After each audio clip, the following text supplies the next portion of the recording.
The next members of the International Space Station's crew come from 3 different countries, yet they plan to work for a shared goal: getting humankind ready to fly farther from Earth than this station can go.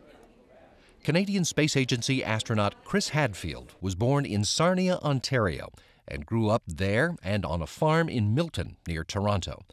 The space race had captured his imagination by the time he was 9 and watched Neil Armstrong walk on the moon. And Hadfield thought to himself, "I'm going to grow up to be something. Why not that?" But then when I look around, I'm thinking, I'm a 9-year-old kid and I'm a Canadian. What are my odds? Not very good. But I thought, well, you know, up until yesterday, people couldn't even go and walk on the moon, and now they can, so maybe I can too. And so I started getting ready that night, basically started, you know, what do I need to do next? Hadfield got into advanced courses in school and on the academic track that led to college. But he also became a ski instructor while learning how to fly as a member of Canada's Air Cadets. They teach them a bunch of technical things. They teach them self-discipline. They give them levels of responsibility that they might not get otherwise as teenagers. And in my case, I spent one summer learning to be a glider pilot and getting my glider pilot's license. And right at the age of 16, I became a powered pilot. Hadfield joined the Canadian Armed Forces right out of high school and earned a bachelor's in mechanical engineering from the Royal Military College. After jet training, he flew the Canadian version of the F-18 for NORAD, attended the U.S. Air Force Test Pilot School, and served as an exchange officer with the U.S. Navy at the Patuxent River Naval Air Station while earning a master's in aviation systems from the University of Tennessee. Hadfield was selected as an astronaut by the Canadian Space Agency in 1992 and assigned to the Johnson Space Center in Houston. On his first space flight, the 1995 shuttle mission that delivered a docking module to the Mir space station, he became the first Canadian to operate the shuttle's Canadarm on orbit. After serving as chief astronaut for CSA, he made his second flight on the 2001 shuttle mission that delivered Canadarm2 to the International Space Station, and he performed 2 spacewalks, the first ever made by a Canadian astronaut.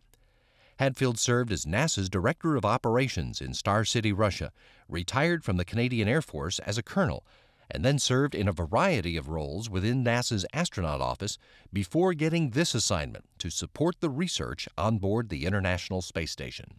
And it is our big proving ground. It's our test track for building spaceships in the future. And it is therefore the diving board, the launching board, that's going to allow us to confidently go further away from Earth. Retired Russian Air Force Colonel Romanenko was born in Shelkovo, near Moscow, and grew up in Star City at the center of the cosmonaut community. His father, cosmonaut Yuri Romanenko, flew 3 times before his son graduated from high school, so the idea of being a cosmonaut wasn't so romantic to the son. Whenever I went on a trip or on a picnic, business trip, I was always with my dad, and I would just always be in contact with cosmonauts, and I thought it would be always normal to be with them. There was nothing special about it for me. But he did want to be a military pilot. So after high school, Romanenko followed his father into the Air Force. He graduated from the Suvorov Military School in Leningrad and the Chernigov Higher Military School of Pilots. But after the fall of the Soviet Union, young Air Force pilots had fewer opportunities to fly fighters. Romanenko found himself co-piloting cargo transports and ferrying cosmonauts to their launch site in Kazakhstan. They weren't allowing me to fly a lot, and so I started thinking about changing jobs. Maybe find something related to that. And right at that moment, I was told that they're looking for applicants to join the cosmonauts. And I thought, why not? I give it a try as well. Romanenko was selected as a cosmonaut candidate in 1997 and made his first spaceflight in 2009, commanding the Soyuz spacecraft that brought he and 2 crewmates to the International Space Station to expand its crew to 6 for the first time on Expedition 20. Romanenko has also served as deputy commander of Russia's Cosmonaut Corps, while his nation has worked with its international partners to get ready for the next journey. If everything is going well, if we're able to successfully follow the program, the flight program, even while orbiting Earth, with this rich experience, we'll be able to reach other planets as well with no problems. Dr. Tom Marshburn is a native of Statesville, North Carolina, the seventh of 7 children who loved working and playing outdoors.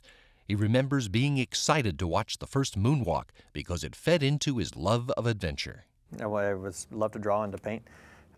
It was in high school that I thought, you know, the space program is interesting to me. It was specifically the space program that got me into a technical field, and I just switched completely. I concentrated on math, science, and fell in love with the physics classes. After high school in Atlanta, he earned his bachelor's in physics from Davidson College and a master's in physics from the University of Virginia. But he also came to understand that his talents might lie more in working with people. I actually came down to the Johnson Space Center and started knocking on doors, asking for a job after I received my master's degree. One of the doctors that worked here said, you ought to get a medical degree because NASA's going to need doctors someday. So I did.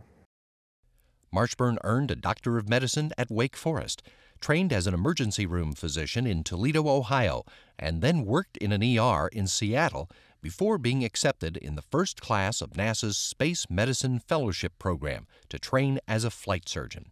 In that role for NASA, Marshburn has worked in the shuttle program, in Star City, Russia for NASA personnel assigned as part of the International Space Station program, and as lead flight surgeon for shuttle and station crews. He was selected as an astronaut in 2004 and made his first spaceflight on a 2009 space shuttle mission, during which he made 3 spacewalks to complete the construction of the Kibo Laboratory Complex and get the International Space Station in shape for its mission as a testbed that will help human beings prepare for the next stage of space exploration. You'd have to build something and then test it out over a long period of time. Well, that's what the space station is.